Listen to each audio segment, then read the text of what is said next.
and welcome to the latest installment of My Dad Listens to This after my first week of college hiatus. I'm Juliet the daughter.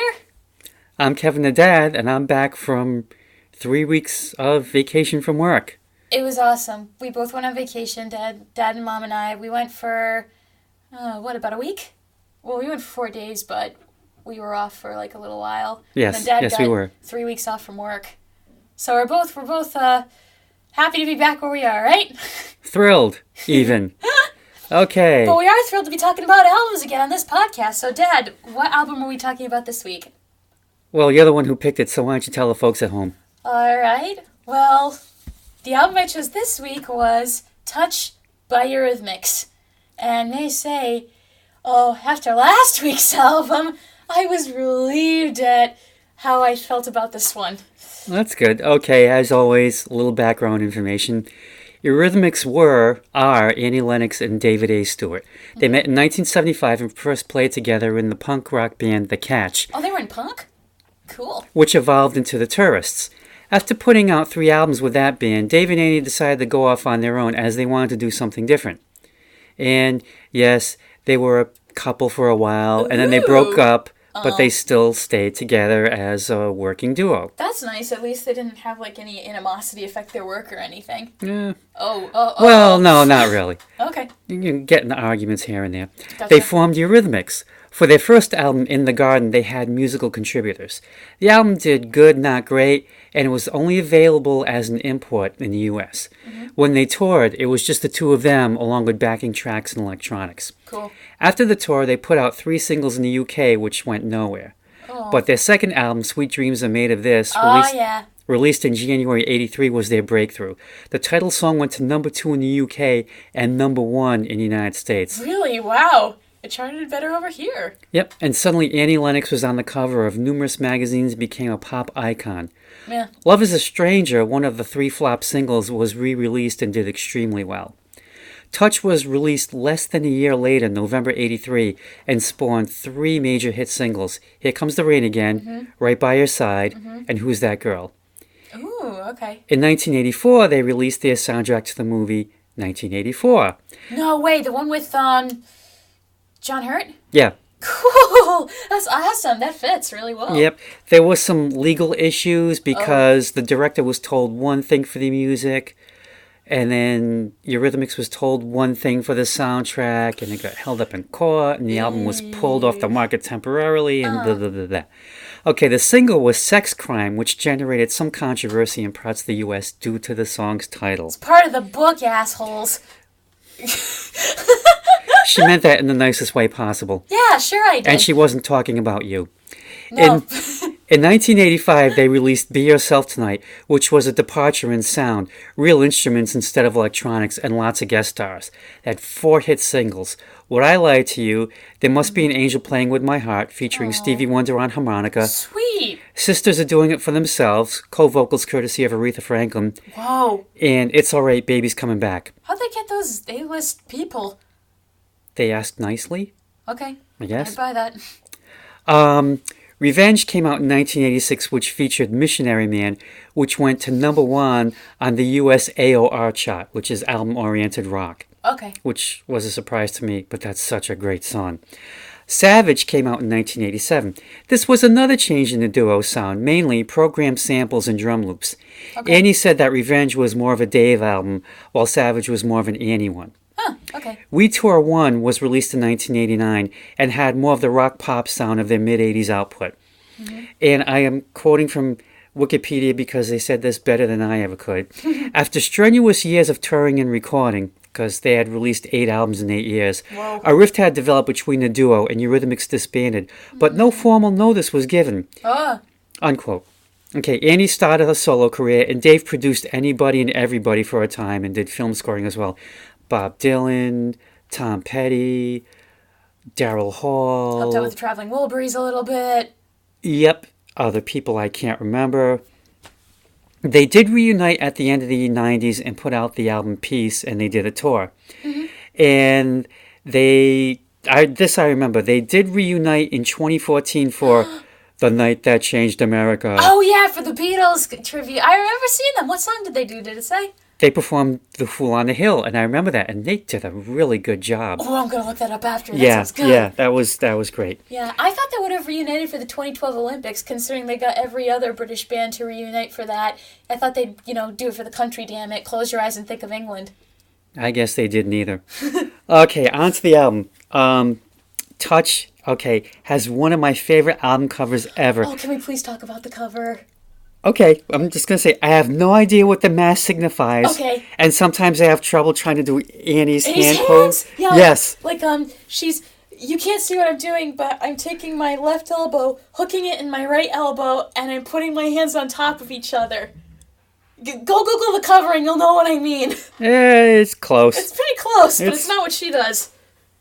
Dad's trying to do it right now. I think I just hurt myself. Well, you're wearing a thick sweater, so it doesn't work as easily. So what else did you want to say about the cover? I love her hair. It kind of reminds me of like David Bowie's hair, is the thin white duke with that orange and the yellow. And I just want to know what she's thinking when she's looking at us. Like, don't touch me, or please do touch me, but be careful. I'm being inscrutable. Could be. Okay, so beside the UK version of their Greatest Hits album, which has a lot more songs, this is their only other album that I own. Oh, really? And, yep, I just love this album. Okay. Again, it came out in November of '83, only 10 months after Sweet Dreams. It hit number 1 in the UK, and then it hit the top 10 in the US. And like I said, the 3 hit singles are Here Comes the Rain Again, Right by Your Side, and Who's That Girl? And if you want, we can just go diving right into the songs. Okay, but first I'm going to ask the question I always ask you. How did you first come across Eurythmics? I remember the first time I heard Sweet Dreams Are Made of This, and as weird as it sounds, I simultaneously thought, this is the greatest and the worst song I've ever heard in my life. Really? What about it did you think was bad? Because now it's like a classic. Oh, yeah, it is. I liked it that it was so unusual for its time when it came out. I mean, granted, there was some electronic music. I mean, the Human League had already come out with Don't You Want Me. But this was just like totally different. And the thing that made me think it was the worst song ever was just the repetitiveness. That's something I noticed. The lyrics, there wasn't a lot. But like, doing Monday Morning Quarterback, there really didn't need to be anything else. But like I said, this is a great song. This is a terrible song. And then I heard the follow-up, which I am blanking out on. I feel ashamed and embarrassed. Chastise him in the comments, why don't you? Yeah, please do. Love is a Stranger. Thank you. And I thought, oh my God, this song's even better than Sweet Dreams. I love that song. Didn't have a problem with it. Thought, oh man, what a great song. But I didn't buy the album. But when Touch came out, maybe it was the cover, maybe because I'd already heard the 3 songs, I thought, I gotta get this. And just bought it, played it, loved it. And then I never bought the CD. I don't know why, but I just didn't. I did buy their Greatest Hits on import, and I thought, yeah, this is enough. And then when I found out that their catalog had been remastered some years back, I thought, okay, I'm going to get Touch. Sweet. And I just love that album. Okay, now I'm going to tell you my history with Eurythmics, one song in particular. So my favorite song of theirs has to be Would I Lie to You.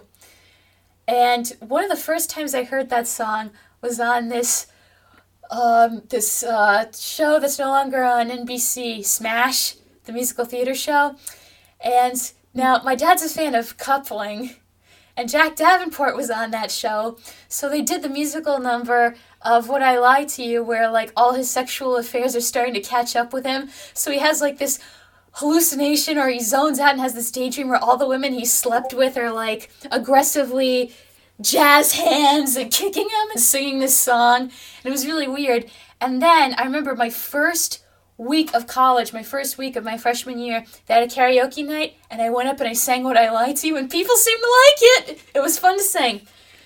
And I've always kind of loved Annie Lennox and her look, especially when she sang Under Pressure with David Bowie at the Freddie Mercury tribute concert. She sang Freddie's parts, and she sounded cool, but she always kind of freaked me out because her makeup kind of looked like Natalie Portman on the Black Swan poster. And I'm like, because that movie just freaked me out. Just the trailer, still haven't seen it. All right, shall we? We shall. Oh, yes, let's. All right. Here Comes the Rain Again. First, I was pleasantly surprised by the blending of techno and string instruments because I was expecting this whole album to just have synthesizers, nothing else. Oh yeah, strings were arranged by Michael Kamen. He does like soundtrack stuff, and they got him to do the strings. Thank you, Michael Kamen. Those are real strings. Oh, I'm so happy. I like it when they give musicians work. The instrumentals are sweet on the ears. There's only one part that sounds distinctly 80s, but that lasts only for about 30 seconds. I have definitely heard this song before, but just, the talk to me part. And I think that's because they gave that particular verse an echo that stands out from the rest of the soft quality of the song. I enjoy the layering of the vocal harmonies, and when Annie's voice kept going up and up in pitch, I was listening to this in my dorm, and I went, all right, get it, girl. I've always loved the tone of her voice, and she knows how to use it properly to get the sound she wants from it. Then the song ended with the repetition of the lyrics fading away, and I normally don't like old songs that do that because I want a nice concrete ending where it just stops, doesn't go on and on and on. However, I realize what that fade out is doing is priming you to sing the chorus to yourself over and over again even after the song is long finished. It's also a good story too. Girl's having a love affair, wants to be more out in the open, guy wants to keep it private, which is either understandable or an act of cowardice, depending on how you look at it, I guess. And the girl wonders if the guy feels the same sadness that she does. Great song. Okay. Dave says he wrote this after he and Annie were having an argument about songwriting in a New York hotel. At one point, she looked out, saw it was raining, and said, well, Here comes the rain again? Yeah. And he said the idea that he was trying to put across was like the emotional roller coaster of love. Like, things are going great, and then they turn crappy, and you're kind of wondering what the heck's going on. Mm-hmm. And listening to it, it seems to me like there are two things going on here. I look at it as like the relationship Annie's in is almost over, but she's holding out for hope via her plea of "talk to me like lovers do." And it's interesting. Like a lot of songs on here. And it's interesting that you brought up the echo because as soon as you said that, I thought, I wonder if that's what she's thinking instead of saying it to him. Oh, that's a good idea. I think there are some other songs that kind of have the thinking, like her inner voice, and it's great arrangement, great vocal, and this is one thing I've noticed throughout the album. It's electronic music, and usually expect some sort of disconnected, electronic, emotionally distant vocal to go with that. Mm-hmm. But Annie's just like so connected and so human, and she just puts herself out there. And I will say it now, I think she has not only one of the best rock/pop voices, I think she just has one of the best singing voices ever. It's funny you mentioned that her singing voice because I'm going to talk about that prominently in the next song, Regrets. Love that song. But first, just initial opinion. I don't know quite what to make of this one, but first here's what I like. At first, the snares kind of scared me with their angry sound, but then it made sense with the intensity of the subject matter. Second, I like how the background vocals sound like frightened screams. If you think about it. You can kind of hear that. And third, now, in this song, Annie is a woman of power, a total femme fatale, and she has this snarl in her voice that I've heard somewhere before. And it was Grace Jones singing Nipple to the Bottle. So now, I want to see the Annie Lennox-Grace Jones collab. I want to see them sing together. Now, where I get confused by this song is the word regrets. Is the regret supposed to be coming from the guy that found this girl and henceforth became obsessed with her? Because that makes sense, and I don't see the character Annie plays in this song as regretting everything. She loves leaving destruction in her wake. And also, the horns kind of confuse me with their erratic sound at the end, but that might just have been to add to the chaotic tone or some musical texture. Okay. Yep. Delicate mind, dangerous nature. Her fist collides with your furniture. And on top of that, I love that line, I'm an electric wire and I'm stuck inside your head. And she's so calm as she warns/tells us about this. Yeah. And it's like, do not mess with this woman ever. And regrets, does she have a few? But then again, maybe too few to mention. And I looked at it like two ways. Does she regret being like this, not letting anyone near her, but it's too late to change? Or are we the ones who regret pursuing her and getting our hearts ground into a very fine powder? It's probably the latter one, because she's just like, yeah, this is who I am. Take it or leave it, pal. Next song, Right by Your Side. Interesting tone they have here with the reggae sound of the steel drums and choir. Yeah, kind of a Caribbean thing going on there. Yeah, I guess with this guy by her side, she feels like she's in a Jamaican paradise. I don't think I could picture Annie singing a song in this style, but hey, she sounds great. The sound of the song is a good way to match with and also contrast with the lyrics. The character of the song feels happy with his partner, but she needs him, otherwise she feels lost and hopeless. Yet she doesn't seem too sad because she feels good about having him at her side. It doesn't feel like a plea, more like a reaffirmation of why she loves him. Again, the only things that confuse me are the whistle and Annie's occasional screams, but maybe it's like Joe Strummer in The Clash when he was experimenting in the studio for fun vocally and wanted to use some stuff he came up with, like, let's just try this. Well, maybe it's to give it more of that, like, tropical feel. You know, I know what you mean. Just caught up in the whole Caribbean vibe there. Now I've got Caribbean amphibian stuck in my head. I'm sorry for you. Yeah, but yeah, very catchy, very happy. And yeah, I noticed, like, kind of needy. Like, Yeah. I need to be right by your side. I need you to be happy. It doesn't feel like... Like desperation? No, it doesn't feel like, for example, Freddie Mercury and You Take My Breath Away. That's like on the opposite end of the spectrum in terms of like needy, like I will need you or my life force will come to an end. You get what I mean? Yeah, I This suppose, one's more like but... I need you because I love you, not like I'm a serial killer or a stalker. Well, but there's also that thing when depression starts to win, I need to be right by your side. Like... Yeah. It'd be like that sometimes.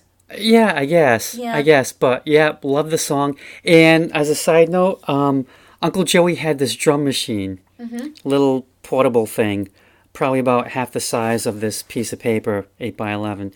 And he managed to get down the whole rhythm track. He broke down the whole song and did the entire rhythm, which was very impressive. I mean, it took him a long time, but he got it exactly. He played the song over and over and was able to duplicate it on this little drum machine. It was perfect. I didn't think he'd be a fan of Eurythmics. I mean, this one song I could get because Uncle Joey likes, Caribbean soul and funk music.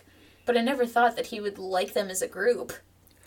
He liked this song. I know that. Yeah, it makes sense. Yeah, I don't think he was too crazy about, like, Sweet Dreams and all that. But yeah, he definitely...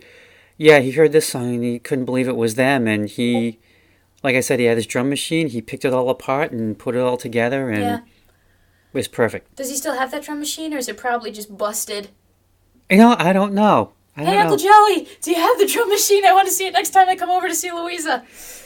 All right, next song, Cool Blue. I like the title. I just do. It makes me feel chilled out and rather cool myself. I just like reading it and I'm a sucker for rhymes. So yeah. Does cool really rhyme with blue? They have the ooh sound, so yeah, but one of them is ool and the other is ooh.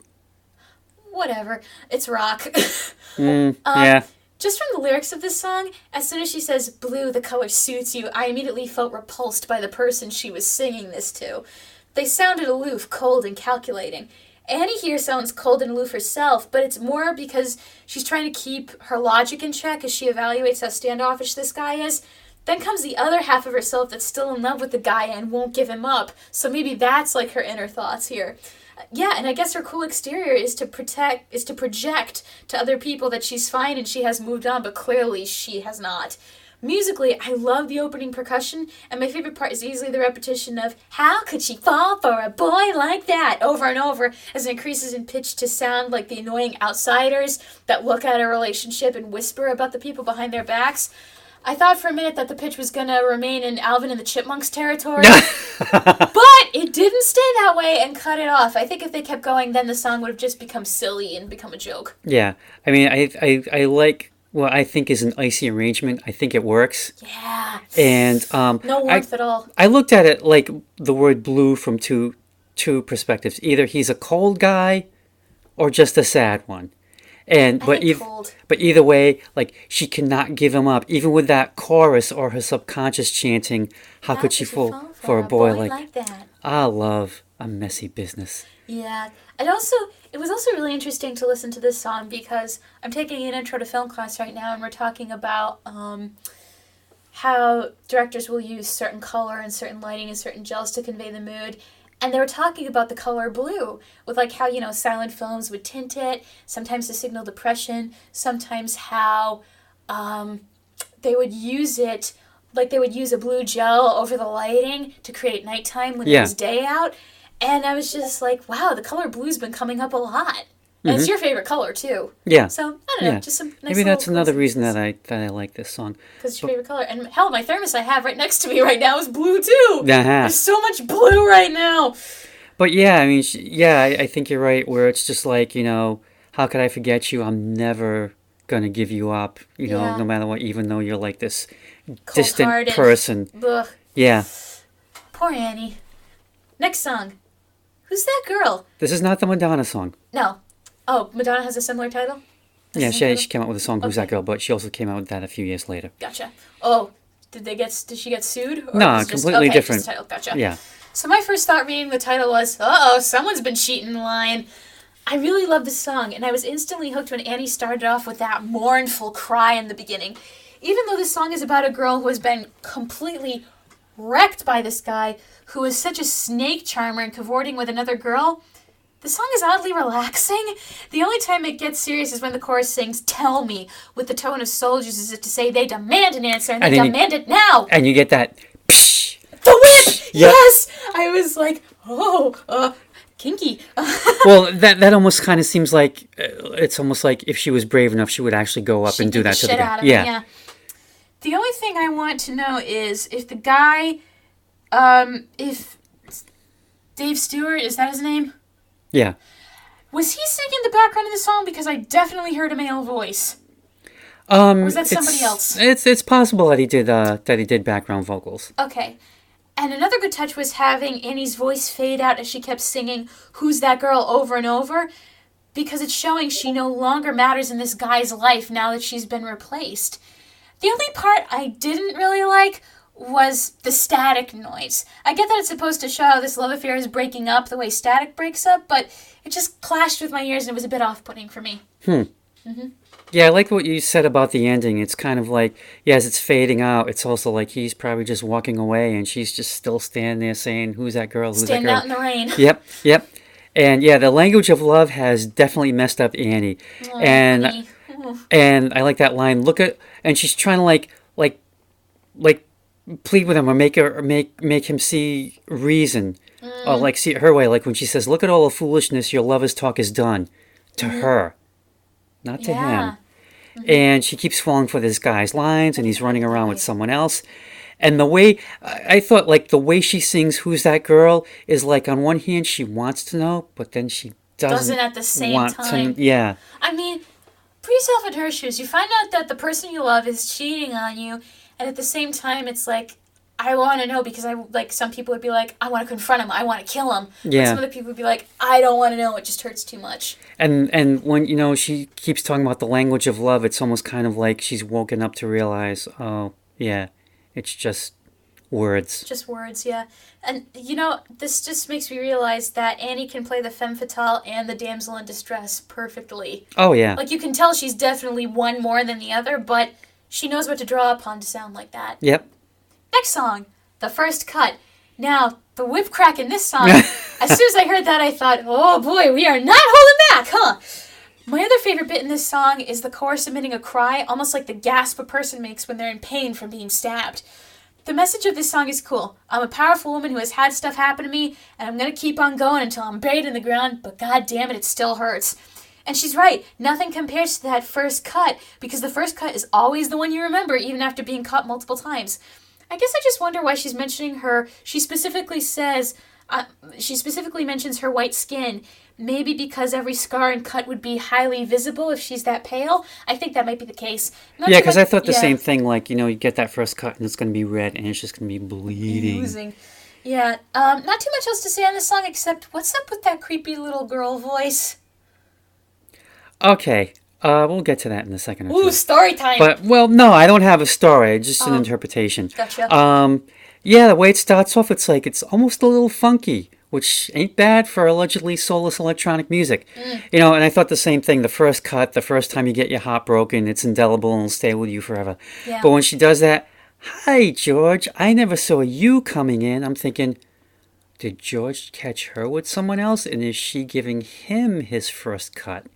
Maybe, or maybe it's also supposed to convey that, the first time she was cut, she was so innocent, like a kid. And she doesn't have that anymore, maybe? Could Because it's like the first time you get your heart broken, you don't see it coming. Yeah. Well, maybe you could see it coming, but again, like, love blinds people, so you just feel as if it came out of nowhere like a truck full of hippos.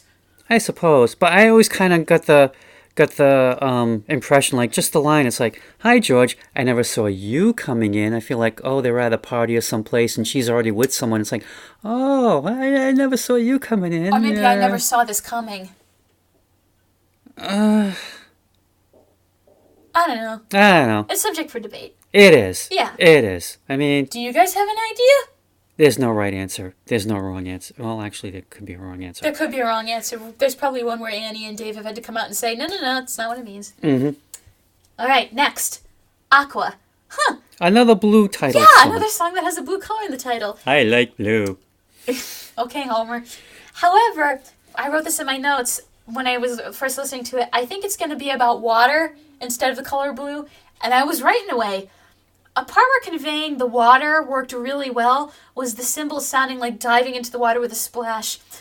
Part where it doesn't work as well is having the background singer sing the word bubble and Annie singing blub blub over and over. Seriously, I don't know how she did that in the studio without laughing at least once. What?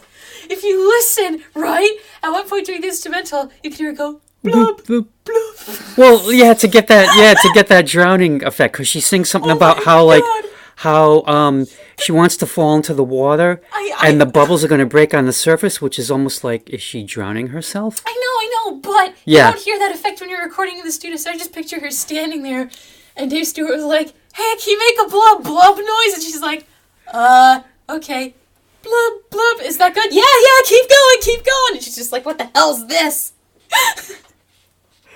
Oh, I can never take this song seriously again. Right? I just heard the blub blub, and I'm like, you're not really drowning. Thank you. Yeah, but anyway, this is probably, if I had to pick a least favorite on this album, like, they're all good, but if I had to pick a song that wasn't as good, I'd probably pick this one. But I do like the subject matter of just feeling so numb after being betrayed and not wanting to feel anything. The really cool part is the distorted voice saying, "Don't touch me." Also, I have a theory about this album. I don't know if it's true or not. I would feel so bad for Annie if this entire album was chronicling a fictionalized love life, starting with leaving a guy, meeting a good guy, but he turns out to be bad, and then just meeting more bad guys, and it's just all a downward spiral. If this album was telling just one woman's story about her romantic life, it would be so depressing. Well, it would. Well, yeah. Well, to me, the music definitely has kind of a watery feel to it, hence the title, maybe. And,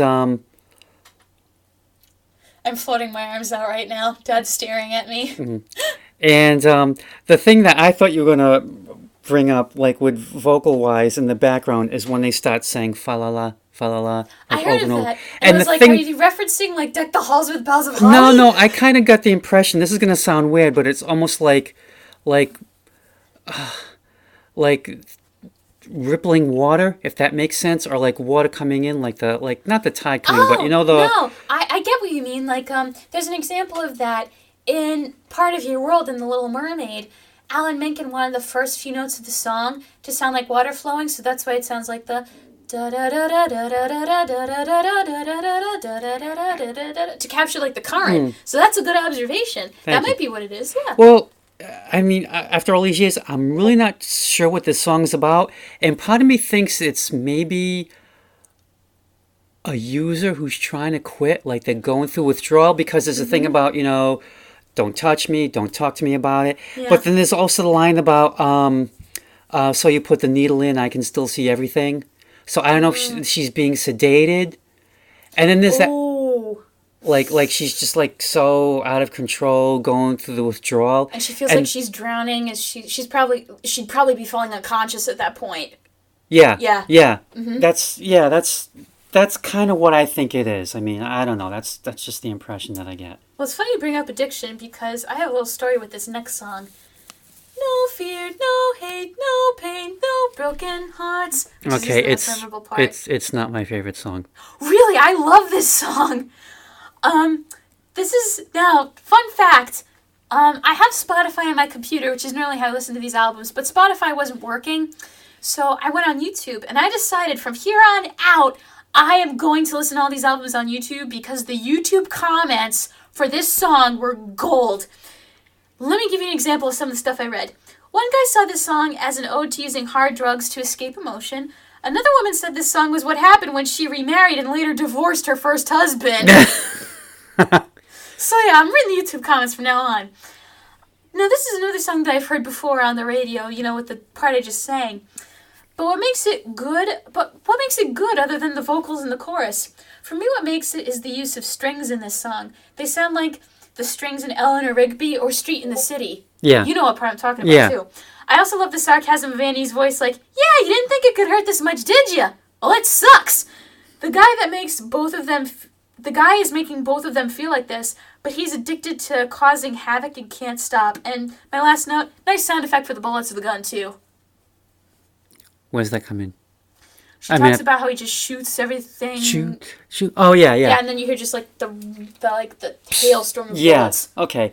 I've never really given this song a lot of thought, as some of the other YouTube listeners have. Just because I've just never cared for it. Mm-hmm. Maybe I'll have to go back and, give it more listen and, based on the comments that these people are saying. Because I always thought it was like, yeah, no pain, no hate, no broken hearts. Yeah, I'm just gonna,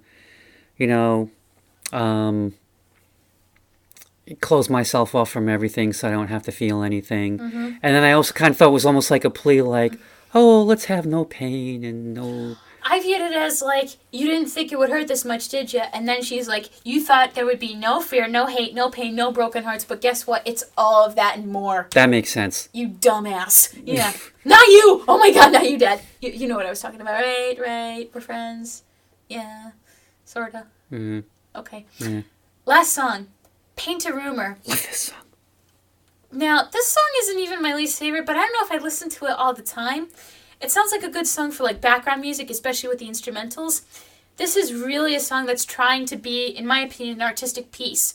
I think it does a great job of someone saying they have a secret, someone else wants to know, person refuses, other person promises not to tell, and the secret spreads as other people promise not to tell as well, and the first person just feels betrayed in the first place. As Ben Franklin says, two can keep a secret if one of them's dead. Damn it! I have that in my... shit! I'm not even sorry. Everyone's probably thinking the same thing right now. That was also the theme song of Pretty Little Liars. There's an actual song called Two Can Keep a Secret If One of Them's Dead. But in this song, you also know that this is a damaging secret because the color red is associated with this secret like a disease. I also like the techno sounds because it makes me think of how today in the digital age, secrets can spread across the internet even faster. Mm-hmm. Also, interesting note, reading through the YouTube comments again, someone wrote that the opening instrumental of this song was used in the 1980s in Massachusetts for drawing the lottery balls on TV. That makes sense. I could see that. Yeah, which is kind of fitting because it's like, hey, if I tell you how much money I won, do you promise not to tell? Well, I found it interesting. It's paint a rumor, not spread a rumor. Paint. But like even using a brush, you're spreading the rumor maybe on a massive canvas. But you're painting it by making it your own. Like, the rumor changes from person to person, so they're all painting their own, like... Their own version. Yeah, not masterpiece, but, what would you call, like, art that's meant to hurt people in the painting world? Their own... Like, you know how Frida Kahlo used to paint paintings because Diego cheated on her and all that stuff? What would you call that? Is there a term? I don't know, it's personal art, I suppose. But this is gonna sound goofy, but it kind of reminds me of like there's this Norman Rockwell painting that he did of this guy calls this person and tells them something on the phone. Then they call someone. Then they call someone. Then they call someone. And it finally ends up coming telephone line. All ends up coming back to the very first person who told it. Sounds like the telephone number in Bye Bye Birdie. But the thing is, like, with Paint a Rumor, it's like, I love how we don't know or ever will know what the rumor is. Yeah, I mean, the lyrics seem to go around in a circle. Mm-hmm. It's like, she could tell us something. But I thought your thing was interested that the other person was going to say, oh, I promise not to tell, promise not to sell. Like, I thought it was her saying, I could tell you something, but promise not to tell, promise not to sell. And like you said, Franklin said it best, we may keep a secret if two of them are dead. Mm-hmm. But I just really like this song, and yeah, it's 7.5 minutes of this, but I've never It's not felt the bored worst by it. 7.5 minutes I've ever heard of a song. No, no, I Looking at you, Elvis Costello, I'm still not over you. and he can make you angry in half the time. True. What was I gonna say about this song? Yeah, we never learn what the rumor is, but maybe that's because as rumor spreads, they lose the original point or the original story, so nobody even knows what's true anymore. Yeah, but I think it just makes the song that much more intriguing. That we're Yeah. never gonna know what it is, and it's probably something really good. I wonder if people have asked Annie Lennox, "Hey, what's the rumor in Paint to Rumor?" And she's just like, "I don't know. Yeah, it could be. Like, I Yeah. don't know. What do you think it is? What do you think it is?" I asked first. Yeah. But yeah, I thought that was I interesting promise not to tell. how She you says said like how rumors can spread even faster in the digital age, and I kind of wonder, like, is there anything these days such as a secret? I mean, it just seems like there's nothing. I mean, everyone feels that they have to put their whole lives out there, good, bad, or stupid. You know, it's kind of You like, just basically described Twitter in a nutshell. well, it's kind of like, hey, look at me. I'm just gonna say whatever, no matter how personal or how much I probably should have kept it to myself. Well, that's one thing. Like, I've been reading a lot of Brene Brown lately, and she says, being vulnerable with somebody is not the same as oversharing with somebody. She's like, you still need to have boundaries with people on the internet. Like, she's like, there is such a thing as too much information even in the internet. Problem is people just don't know where to draw the line. Yeah, yep. And they think they're being brave, but to quote Brene Brown, sharing your bikini wax in a live feed on the internet, nope, not being brave, just showing too much. Narcissistic. Yeah. Mm-hmm. All right, final thoughts. Overall, I like the album. I don't love all the songs on here, but none of them are really awful, and each track tries something new to fit the tone of the song. Not everything works, but most of it does. Eurythmics really knows how to make good techno music that doesn't sound dated on the whole, and they're able to layer in voices and sounds effectively. I don't understand everything they talk about, but it makes me curious and doesn't turn me off. Again, Elvis, looking at you. I would say definitely listen to this even if techno or 80s music really isn't your thing. I also think it's really interesting how even though Dave Stewart doesn't sing at all, you can definitely tell that Eurythmics is the product of two people. Oh, yeah. Danny singing, Dave Stewart in the studio, and both of them writing the songs. I can see why people would be after them to have their own individual careers, but again, I still hope they do the occasional collab, because they made some sweet stuff. As for the songs I'll download, I'm not sure. I'm thinking of downloading 3 so far. I definitely wouldn't download the whole album because some songs just kind of fade and are there. But if somebody played this album in its entirety, I wouldn't be mad at all. In fact, I would think that person had some pretty good darn taste in music.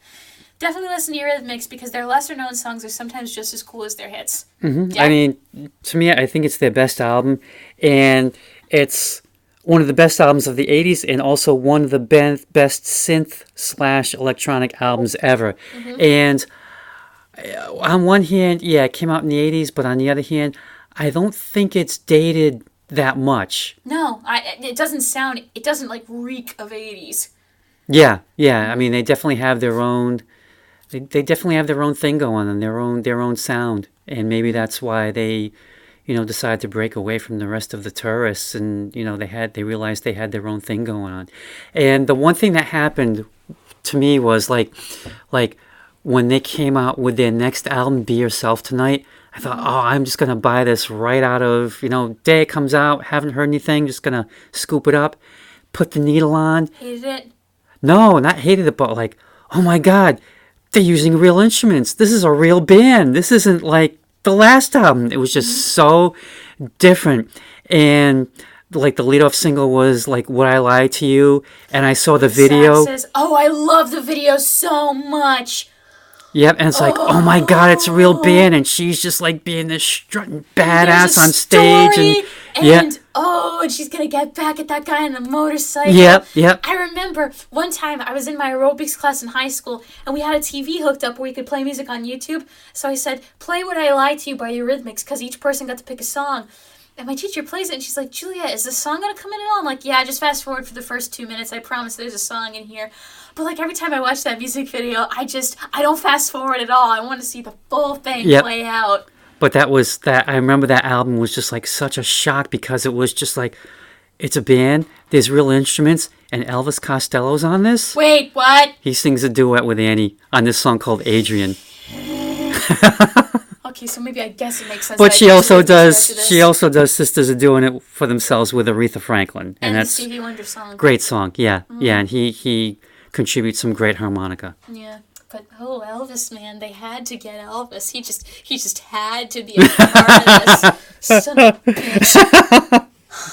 And on that note, join us next time when Juliet picks something else. Don't know what it is at the moment. Thanks as always for listening to another episode of My Dad Listens to This. If you like the episode or our channel, please give this video a like. If you want to tell us what you thought of this, or maybe you offer up some of your own theories on Eurythmics songs, please give a comment. And if you didn't like this at all, well, too bad, because we're still going to keep making it regardless. So, poor you.